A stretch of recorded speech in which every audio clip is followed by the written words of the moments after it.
of Higher Education. We have a bill before us, so we are on consultation stage.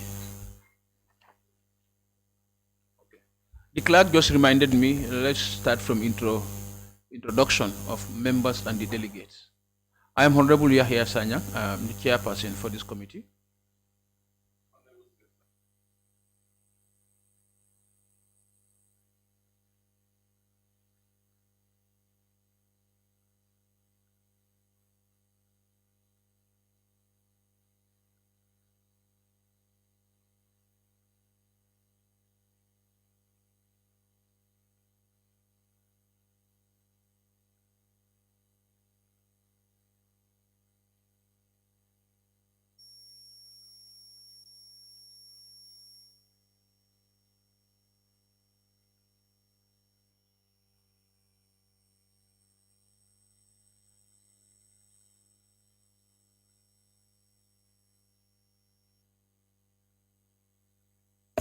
Thank you very much.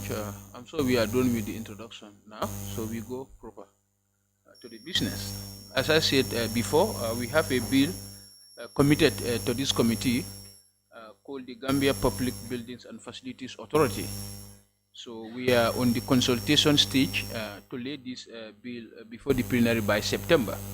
And making the law, it has to be consultative. That means that all the stakeholders who are part and parcel of that law should be consulted to get their views. So this is the process we are doing right now. Minister of Education supposed to lay their position paper because they realize that this bill has affected their operations, and as I said before, we need to make laws consultative so that we can achieve them to be very progressive. So today we will listen to the Ministry of Education to give us their position paper, and also maybe we have few words from the Ministry of Higher Education. I'm sure Ministry of Higher Education more or less are the same institutions, because I'm sure still the PCU still monitor and supervise your projects. So I'm sure their position will eventually be your positions, right? Okay, thank you very much. And we can now start with the ministry. The DPS will do the presentation of the construction program money.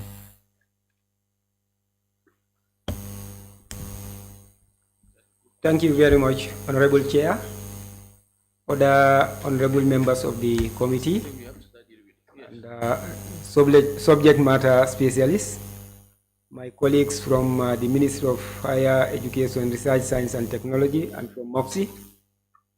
I want to thank the committee once again for inviting the ministry to this very important consultative session.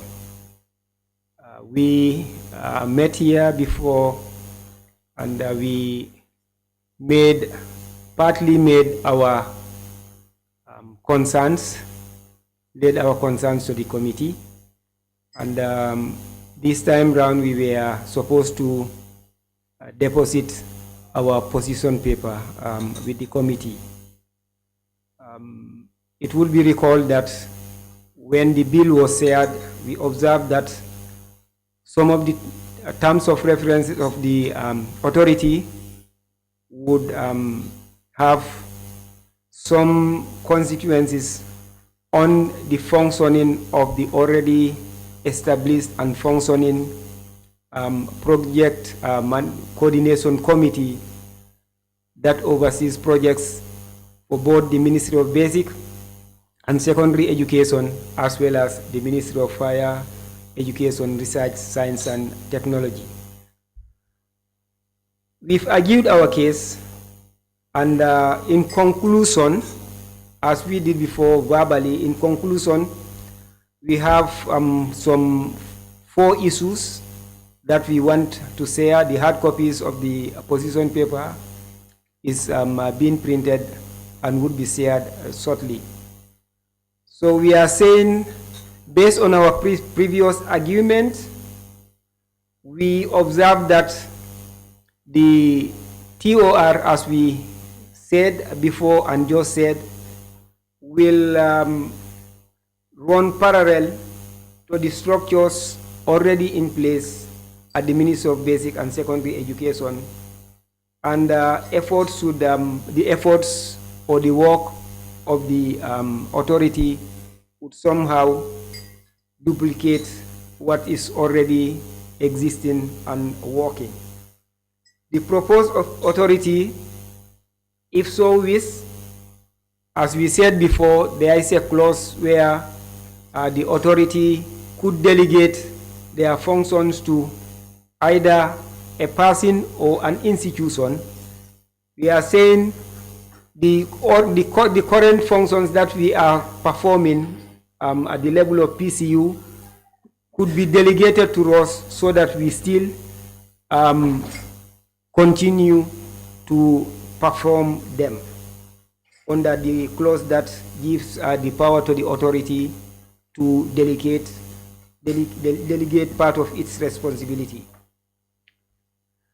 At the ministry, we already have full-time staff, both support and technical staff. Some of them are qualified, well-trained engineers and have a wealth of experience in construction. And already they have fixed salaries. But as we said before, we observed if the authority is created, there are certain positions that have to be created full-time. Otherwise, it may not function well. So creating new positions at this level may be a burden to government, but already we have the staff in place and are being paid for. Their salaries are being paid for. It is further suggested that the authority is going to be operational. If the authority is going to be operationalized, mostly by virtue of ownership represented well in excess of 75% government-owned buildings and facilities, a board member of the authority, that we should be a board member of the authority. If you look at government infrastructure currently, up to 75% is under either under the two ministries. Our schools are spread all over the country, and we have other infrastructure as well. The university, the training institutions under the Ministry of Higher Education, Research, Science and Technology, all put together may constitute up to 75% of government buildings and infrastructure. So we think our sector should also be a member of the board of authorities, of the authority. So these are our requests, our wishes for the consideration of the committee. Thank you very much, Mr. Chairman, for giving me the floor. Thank you very much, PS, for the position paper from the ministry. Even though we are not well guided by the position paper, because we are not giving us provisions or clauses so that we can look at it. But all the same, we will get this position paper. I'm sure we will be able to refer ourselves back to the provisions. You mentioned terms of references of the authority. You fear there will be role clash and conflict with the already existing structure at the ministry. How do we minimize this role and this role clash and conflict? And also for the PF, for the ministry to have a representative in the board, maybe probably the PS or any other person. I think that is very genuine, because looking at, as you say, 75% of government infrastructures portfolios in this country, you see that higher education and basic education by looking at schools, how many buildings each school have. So I think that is genuine. We will definitely look at these things, and I'm sure the committee is going to do the needful. I don't want to speculate, but we may also have retreat where we are going to have a final stakeholders convergence, where the ministry, higher education, basic ministry of transport, everybody will be there. We're going to make it a very friendly conversation so that we can see how do we incorporate the concerns from the stakeholders. So, honorable members, that is the position of the ministry. Then the floor is now open for any intervention. I think taking cue from what you say, he was just referring to Section 8, Clause 5 of the draft. which is talking about establishment of the governing board of authorities. And going through the list, the Ministry of Basic and Secondary Education is not included on the list of board of directors, because what they have there is the chairperson who shall be appointed, nominated by the minister, the permanent secretary of the ministry, the permanent secretary, minister responsible for finance, the permanent secretary, ministry responsible for land, the permanent secretary of the office of the vice president, the managing director of the Gambia Public Procurement Agency, two representatives of private sector bodies or entities who shall be nominated by the minister. So a lot of power had been given to the minister when it comes to the composition of the board. First, he is going to be the one who will be nominating the chair of the board, and there's also given will be responsible of appointing two other people to serve from these private sector entities who will be nominated by the minister. So I think those are areas that we need to look into. And looking at the coverage of the Ministry of Basic and Secondary Education when it comes to public buildings in this country, as he rightly said, I think it's prudent that we have them as board members to sit there and then ensure that the interest of the ministry and also the government, because a lot of money is going into this school construction and all these things, so that they can advise the board very well in terms of its thing. And then what they are also saying, the delegation of duties is also mentioned in section 11, the delegation by the board. So I think that also apt, because if we look at the work that they are doing, and I think they have the expertise. This school building program has been going on in this country since 1973. So with the expertise and with the role that they are doing, I think even the board can delegate that responsibility to MOPSI, because one, they have the expertise, they have the nature, the experience, and also the institutional memory when it comes to public buildings and construction in this country. So I think I am in line and in support of all what they are saying. And because these people are also people who are integrated into the pay scale of the ministry, they are full-time employees. So if you want to take that responsibility out of them, what do you do with those people who are appointed? How do you settle that? That will go into also another conflict, and then the process will be very long. I think I'm really supporting the submission that they have just presented. Thank you. Honorable member for Combo South. Any other honorable member?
Thank you very much, Chair, for giving me the floor.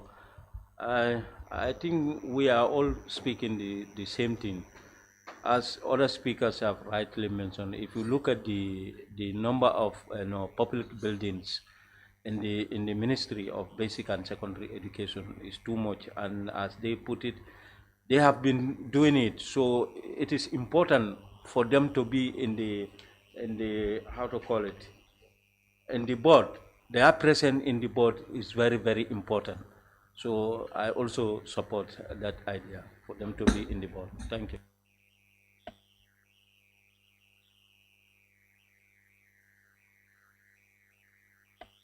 Okay, maybe.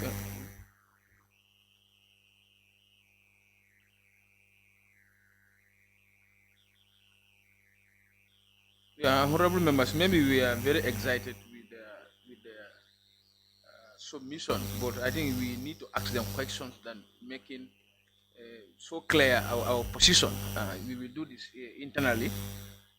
If anybody wants to ask them any question, then you can.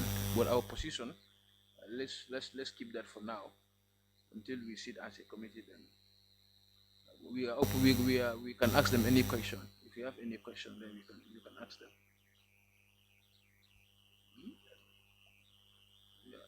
Uh, Mr. Jallo, I don't know whether you have any presentation.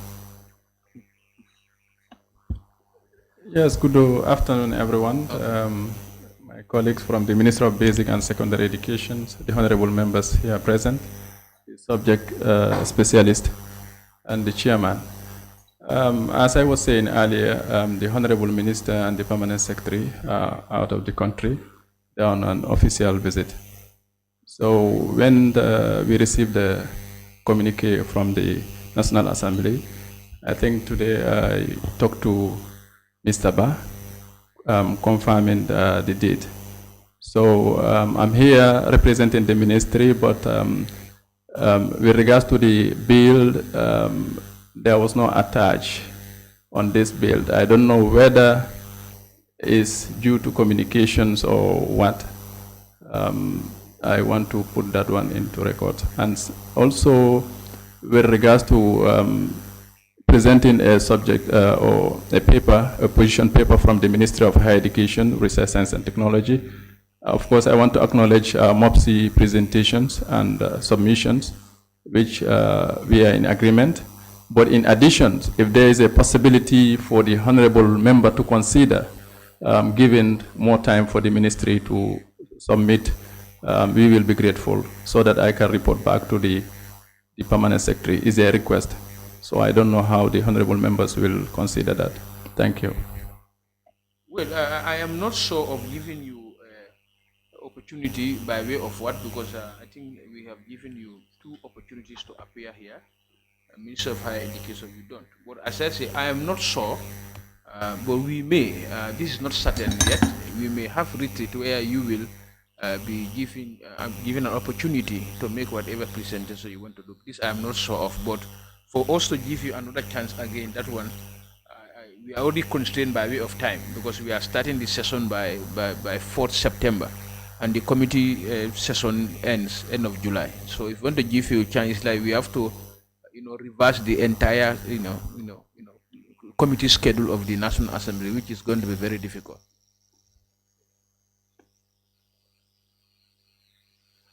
Are you asking time to appear or to time to submit a position paper? If I may say both, or if both cannot be possible, at least to submit a paper. That's fine. You may submit a position paper. That is okay before end of July. That is okay. Okay. I think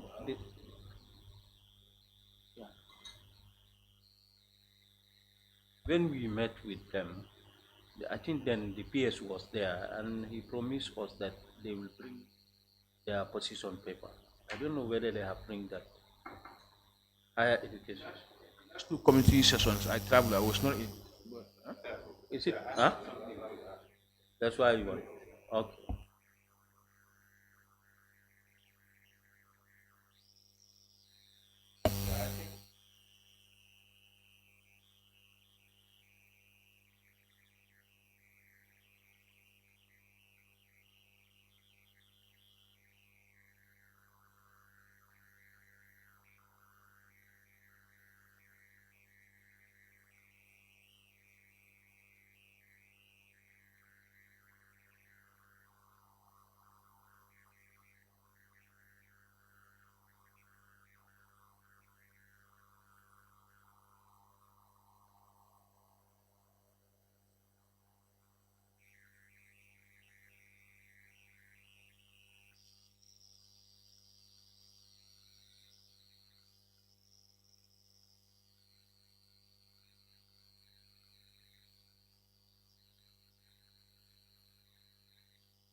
Thank you. I think we must take our stand now as a committee chair and then start taking on things seriously. Because last time we were all here waiting. There is nothing sent to us as an apology or what. And then we are here again also that they are not appearing. So higher education, I think, is important for you to act immediately, because the last time we met, there was a promise given that we were going to send you your this thing, your position paper. None of you did so. Now, MOPSI is sending today. We just receiving it now, not from you, not from the other party. I think it's important that we act as quickly as possible, because there's no more time. By September, we have to lay this bill. Yes. Okay, Honorable. Thank you very much, Chair. I would like the Permanent Secretary to dilate more on the issues he highlighted in his submission. I took note, and he said the TOR of the Building Commission will affect the operations of MOPSI. And here in the document that we are given now, I say that there is a construction unit staff with qualified construction management specialist. Okay? And here, the bill is talking about the function of the commission. And if you go through the functions of the commission is not coming to take over that responsibility of building. So where does the conflict lies here? Can I, Honorable Member, is the authority. It's the authority, not the commission. Go to page 4. Even page on 4, page functions. Four. Functions of the Functions, authority. yeah, functions Yeah. of the authority. Yeah. If you go through the functions of the authority, Yeah.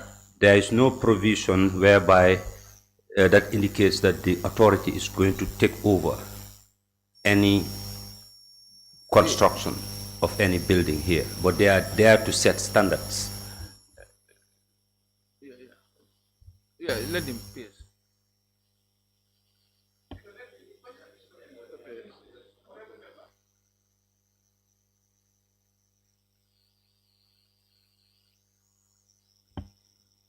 Okay, thank you very much, Honorable.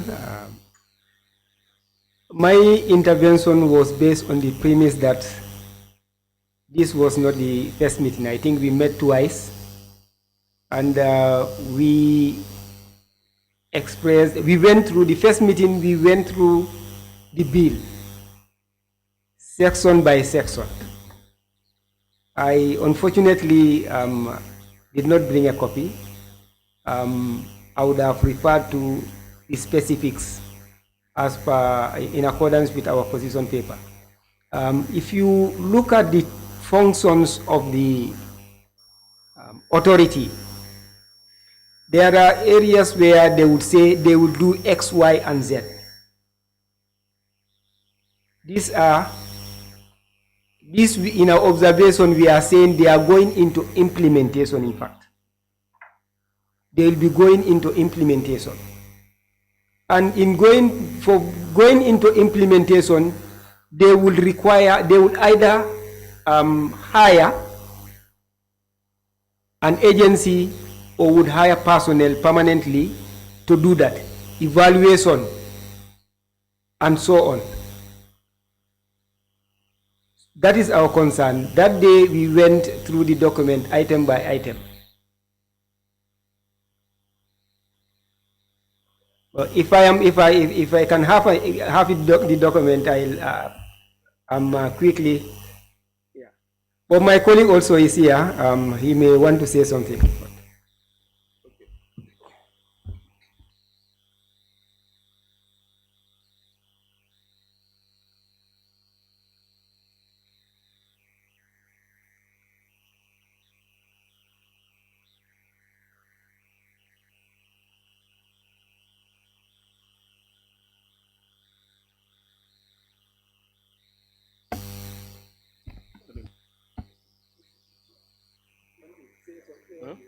Okay.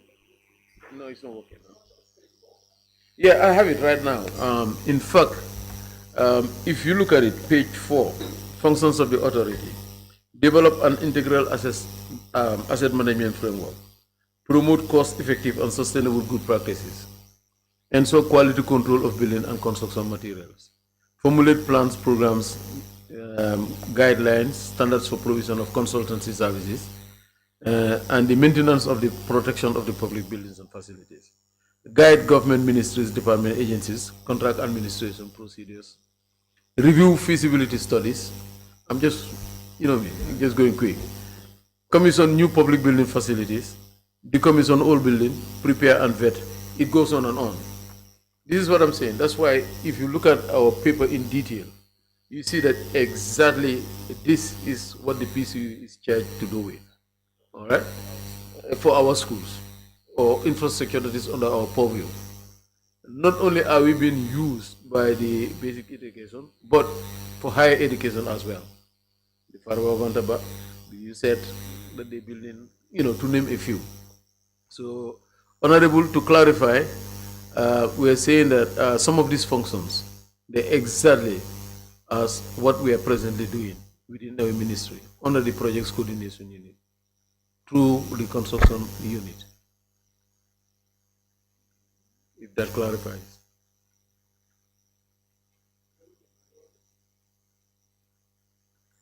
Okay, thank you very much. No, if I'm okay. Unlike the vice chairperson rightly said, the Minister of Works should have been here. We had these issues the last time with the Minister of Environment as well. Because what the bill is trying to address is to set standards for public buildings, according to my understanding during our last interaction with the Ministry of Works. So, but notwithstanding, we can also go through this document that we have been furnished, do the needful, we get home. So when it comes to the time of recommendation, we can also put our input.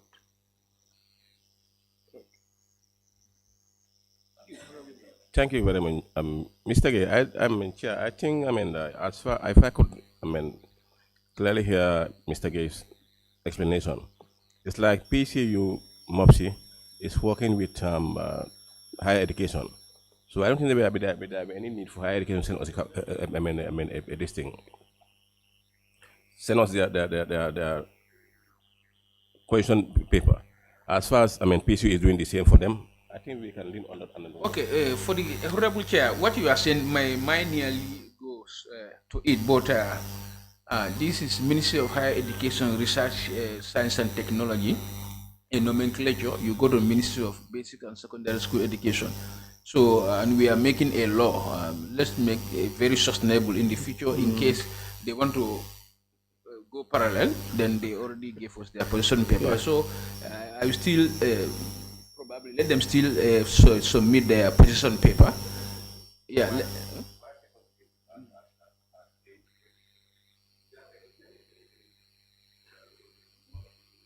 Well, they don't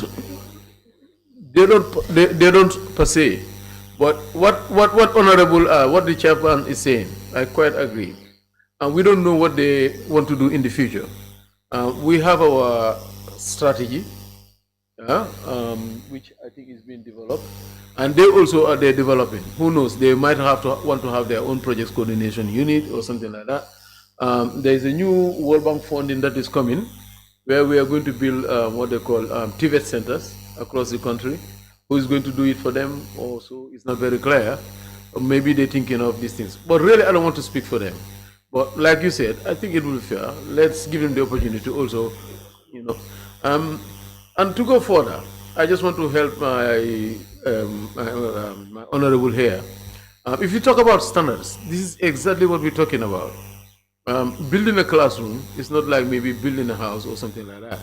But we are telling you that the classrooms that we build, they adhere to international standards, certain standards that we work with our partners.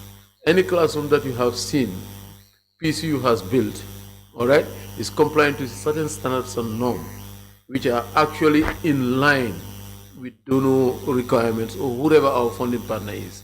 So we send them, they're vetted and everything, and they comply to certain standards. There is the building Premises Regulation Act also, which is 2012, which is an act of parliament, all right, for what our schools are supposed to be, et cetera, et cetera, et cetera. These are all what we use as a project coordination unit. I'm not saying that if you set up your authority, they're not going to use that. But what I'm saying is, if it is already into being, up and running with the PCU, and you want to set up a similar thing, yes, fine, by all means you can set up a similar thing. But we're saying that our participatory level should be, part and parcel of however you're going to structure your public, building authority. This is exactly what we are saying, especially when it comes to norms and standards, because we are co-OFA and we use standards, international standards, to build our schools, our facilities, and you name them. For me, I don't know what will be the position of the ministry, because one thing I know, in your processes, your request for proposals or your contract documents will go to your donors for no objection. So now if the authority sits here now or want to get that role, I don't know what will be the position of the donors. So I think we're going to make like this, probably for the information of the authority, but the objection lies on the donors. We can write our request for proposal, our contract document, send to the authority just for their information, but the approval comes from the donors. Because I cannot imagine the donors giving no objection, and the authorities went and give. We not get the money from the donors. So I think we're going to make in such a way that the authority is also respected, but the final thing, because ministry, all your projects are either grants or loans from the donors, and they have their guidelines. We are going to respect the authority, but also we know how to play between these things. Please. Thank you very much. Yeah, and to further shed light on that, it's more or less like the delegated management contract. We used to enter delegated management contracts with GAMWORKS. All of you are aware. But what it is that if the unit cost of this classroom is, say, 1 million, all right, you delegate the acquisition, preparation of the bidding documents, supervision, and everything to GAMWORKS. Not only your unit cost will be 1 million, but it will end up being 2 million. You know why? Because you pay them management fees. At the end of the day also, they have their other structures. It's not favorable in terms of time. It's not favorable also economically, to the extent that these donors nowadays, they are not very, very keen. What they encourage us to do is that set up your similar unit and then take care of these things. There's one element of the cost that you can completely do away with. It's like cutting the middleman, which is creating unnecessary cost burden to you, and as a result, making your unit cost to be more expensive. Comprehensive studies were done. The Honorable is aware. When Mr. Leo Sinker came, and we compared, because Gambia was saying that it's too expensive. Our unit cost for classroom is too expensive compared to all the others in the sub-region. But when we did these studies, we found out that especially the DMC, the delegated management contract, so to speak, this is where the bulk of our cost is coming from, and it's just too expensive. And that was why all the other subsequent projects through donor funds, we didn't go through the DMC. Okay. According to what I understand, I think there may be a need to put a provision in this bill, maybe to exempt them from those that are to be governed by this authority. Well, but for some members, they are saying, like, I want to ask a question. I'm laying a foundation here. So what I'm saying is, some have proposed that they should be part of the board. Do you think that will solve the problems that you have highlighted? Or maybe there may be a need to put a provision to exempt your ministry or that already established authority within the ministry from being part of those that will be covered by the authority.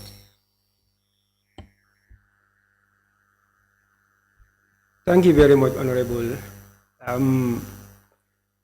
In our previous submission, we submitted a case of either or. We were saying that this bill assumes that there is no institution in the country that ensures quality and supervises construction. That was that. If you look at the premises, that is how it was laid. And we are saying that in the case of MOPSI, we have a PCU that does basically all the functions that the bill proposes for the authority: quality assurance, designing, standardization, and so on. We appreciate the need for the establishment of the authority because government is investing a lot in infrastructure. We appreciate, but just as you observed, we are saying is either not to exempt us, but to delegate us to continue doing what we are doing. Yes. Or we be part of the board, which we think is a lame reaction. But what we will appreciate most is for us to be left to do what we are doing, and then have some linkages with the authorities somehow. Either we do it and we report to them also. But as the Honorable Chair also observed, authorization under this arrangement is going to be a challenge. You make your proposals, donors have their expectations and requirements. The authority has its responsibilities. There will be conflict at one point where either the donors approve and the authority does not, or the authority approves and the donors do not. So we need to be mindful of that. This is a bill. Once passed, it becomes effective and has to be respected. Thank you.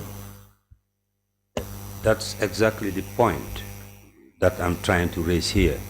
So like you said, you will be affected because most of your funds come from donor agencies and they set their own standards. So as per that, we can also, because this bill, we also are players in this bill for it to pass. So, and we have to convince other members, you understand, or even the custodian of the bill, we can also convince them based on the premises that you have highlighted. So that's why I said maybe there is a need to have a provision in this bill before it becomes enacted so that you can be exempted and continue your operation as usual. Thank you. And if I may, Honorable Chair, can I? Yeah. I'm sure you are all aware of MRC Holland. Let's say what one donor can do for 4 years, MRC Holland would do 1 year. So my question is, when you have this authority and when you have MRC Holland, so do you expect MRC Holland to give their money to this authority or to delegate all their responsibilities to this authority and do their classrooms? But say for example with us, with MRC Holland, they're using our structures. They have our construction monitors that they're using and everything. We help them do the supervision because they know what we have. And we give them the design and we give them everything. And that's why when government is doing 500 classrooms per year, MRC Holland is doing 2,000 per year. These are facts. The records are there. So not only MRC Holland, you have other philanthropist groups that would just come and say, hey, I want to provide, my organization is responsible to support the girl child or something like that. So what do you need, MOPSI? And that's the time we say to them, okay, fine, you can build an ECD or you can build, a classroom block. And then they say, okay, fine. Tell us what is the unit cost. Tell us how much you need. And then they give it to us and then we go and implement. So you can see there's the issue about the donor, there's the issue about the likes of MRC Holland, who is doing tenfold more than what government is even doing. There's the issue about other philanthropist groups. So it's like, fine, it's not for us to approve or disapprove, or it's not for us to dictate whatever the bill is going to say. But I think we have a responsibility also to highlight some of these things that we can foresee and where conflicts can be and what are the risks. I can tell you for one that MRC Holland would be very skeptical with such a thing. I might be wrong, I don't know. But because of the way we structure, and these are the likes of MRC Holland that we attract, and they're even going to now start investing on TVET centers. They're in Demban, Julangel, and all those places, building staff for us, which we are helping them, doing the supervision and monitoring, and then helping them in the design aspects. Okay? Thank you. So please consider all these points also. Thank you very much, Chair. I think we have to understand one thing. This is a bill that is coming to control both government buildings. Exempting PCU might be another issue because PCU is part of government and those structures are government structures. So the bill must come to control. I don't think that there will be a problem of all these other bodies that are with you to be continue doing the way they are doing things. But the control mechanism must be in place. And then the PCU cannot be exempted because at the end of the day, it might be very, very risky. Because if we have 75% of government projects under PCU and you want to put PCU aside, might be another problem. So I think even if we sit together, if possible, if there is a retreat, we all sit together and share ideas together, I think we can come with a solution. For the meantime, as far as we have a position paper, when we sit on within the retreat, all bodies are all around, we discuss together and then come with a final conclusion. I think that will be the best thing to solve the problem. Very much, honorable members. I reinforce my submission into what the honorable vice chair said. We will sit together, still integrate our brain cells and ideas. I'm sure we are going to achieve a progressive law that's not going to affect anybody. But when you are making a law, you don't make exemption because at the end of the day, it's not going to be well done. But we will sit over this. I'm sure the ministry will have their role to do, the authority will have their role to do without any clash or conflict in the future, because we are going to avoid that very seriously. We are going to make sure the ministry continue to do their work, the authority continue to do their work mandated by the law, where there will be no clash or conflict in the future. We will be very mindful of that, inshallah. So this brings us to the end of this session. If any honorable member can move. Okay. Because since they are working on standards, international standards, they can be, it can be part of the bill. Yeah, sure. You can put a provision, like in the case of MOPSI and their projects, all school buildings should meet the standard of set by the ministry so that they can also be protected.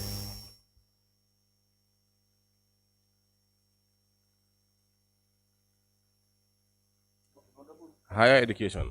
So when are you expecting you? Yes, thank you very much. I will report back all the proceedings and we will get back to you as you give us a deadline end of July, if I get the chairman right.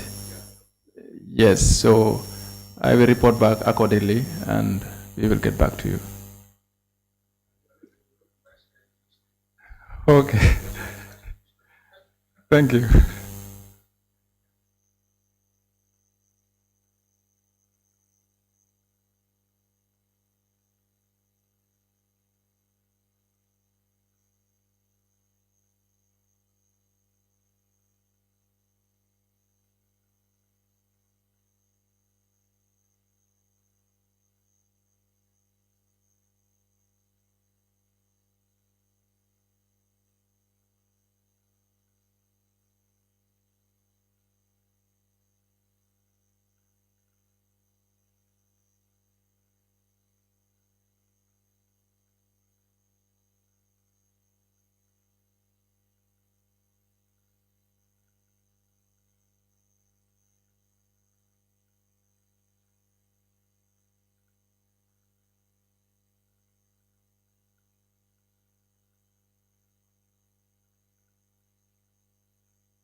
Yes, you may go.